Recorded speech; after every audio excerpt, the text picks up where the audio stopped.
When it comes to desserts, brownies are the best. And word on the street is the sweet treat was created right here in Chicago. That's right. The first mention of the brownie goes back to the World's Fair of 1893, held right here in Chicago. But some doubted, though, saying, where's the proof? Well, as part of our Second City First series, we take a look at the rich history of the beloved treat and try to get to the bottom of this question. Is the brownie really a Chicago creation?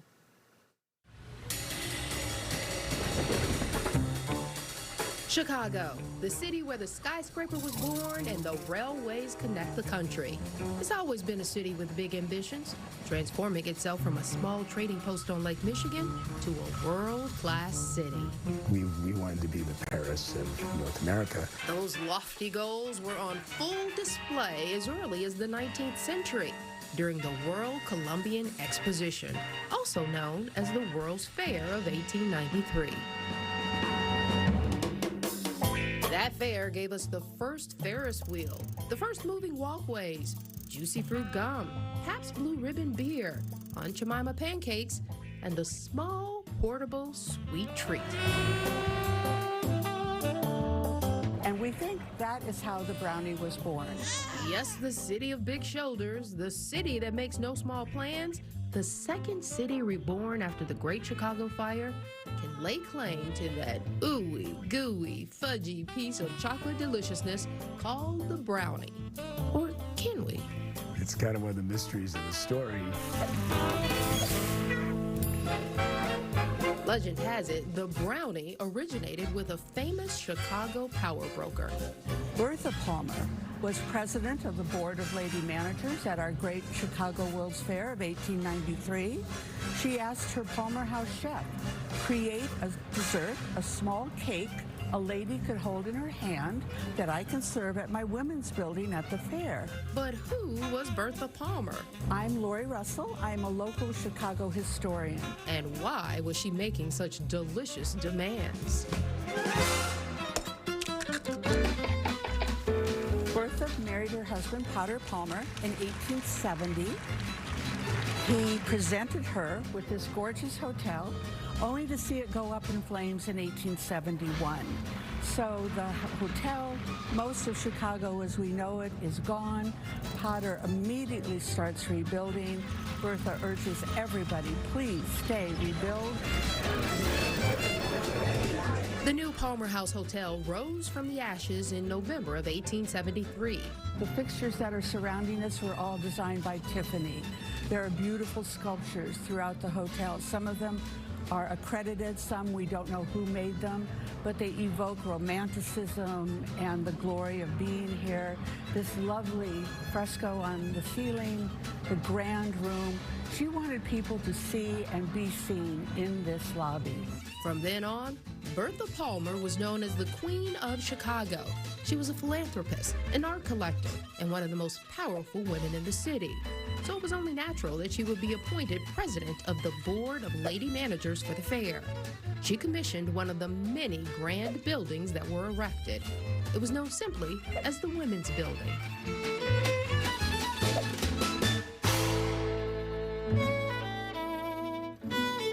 It was designed by a female architect, Sophia Hayden, and it held nothing but accomplishments and achievements by women from around the world. We know from looking at the menus of the Women's Building that Bertha did offer a small cake, and it was 10 cents.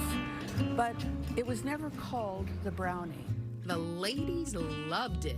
We learn all the details in orientation, so every team member that starts at the Palmer House is given the full history. I'm Scott Gorley. I'm the executive chef here at the Palmer House Hotel.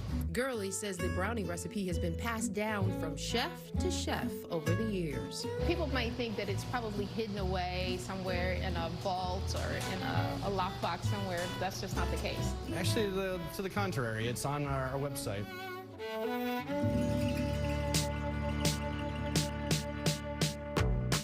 So this brownie has a large amount of actual melted Couverture chocolate into the batter, along with a tremendous amount of butter and sugar, whereas your traditional brownie has a lot of cocoa powder to get that chocolate flavor. Chopped walnuts are added just before the brownies go into the oven, and an apricot glaze is spread on top after they cool.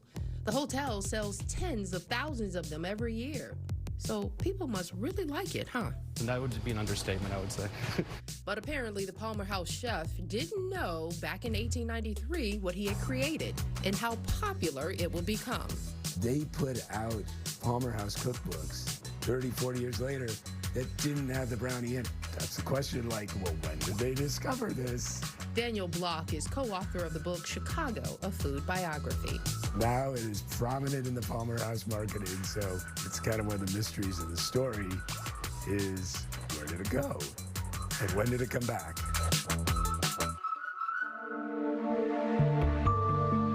It's a great whodunit mystery. If it wasn't the Palmer House chef, then who? The very first quote-unquote brownie dessert ever to be published, and that was in Fannie Farmer's cookbook in 1894. Didn't use chocolate at all. It used molasses, and it was more like our blondie or our blonde brownie that we would know today. So how did it get the name brownie? Some believe it had to do with the popular book series at the time by Palmer Cox called The Brownies. It was about little goblin-like creatures who make mischief.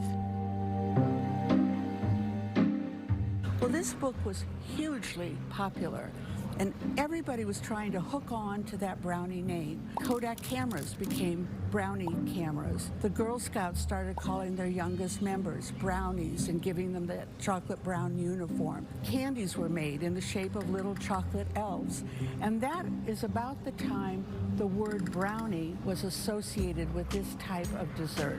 The Sears Roebuck catalog, based here in Chicago, even published a brownie recipe in 1897, as did the Illinois Service Club Cookbook of 1904. Now, the earliest known recipe, closest to what we now know as the brownie, came from a woman in Bangor, Maine. It was simply known as the Bangor brownie.